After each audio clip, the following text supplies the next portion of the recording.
Você daria nota 10 para o time do Guarani nas 3 primeiras partidas na Série B do Brasileiro? Bom, grande parte da torcida sim, já que o Bugre tem 100% de aproveitamento no campeonato. Mas para uma pessoa, a resposta não é bem essa.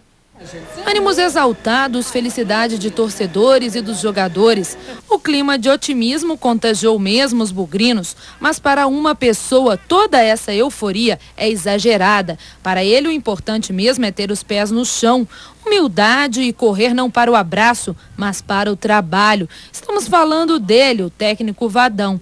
Em entrevista no Jogo Aberto de domingo, o comandante do Bugre declarou que, por enquanto, a nota do time não é um 10, mas sim um 6. Queria saber qual é a nota que você dá agora para o time, Vadão, se você tivesse de 0 a 10 aí numa escala. Não, a gente só vai ter condições de falar uma nota X quando fisicamente, ritmo de jogo estiver em ordem. Então hoje eu diria que a gente subiu um pouco mais, 6, 6,5. Vadão quer mais. Mesmo depois da contratação de 21 jogadores, o técnico disse que não vai parar por aqui. Ele afirmou que para o final da Série B do Brasileiro podem aparecer mais reforços. Entre a lista de possíveis apostas estaria Dodô, jogador suspenso por doping, mas que pode estar em campo no último mês do Brasileiro. Você acha que seria possível? Porque o Dodô poderia jogar apenas um mês. Ele até o final de outubro não pode jogar, está suspenso.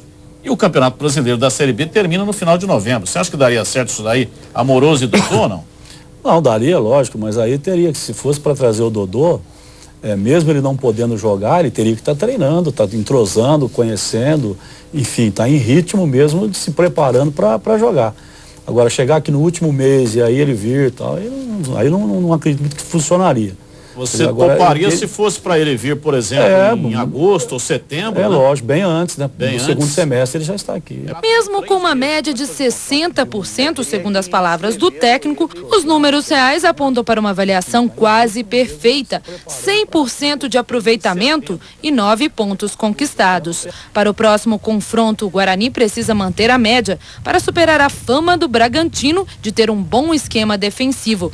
A partida pode, quem sabe, fazer Vadão avaliar o time com uma nota 7. Será que é possível?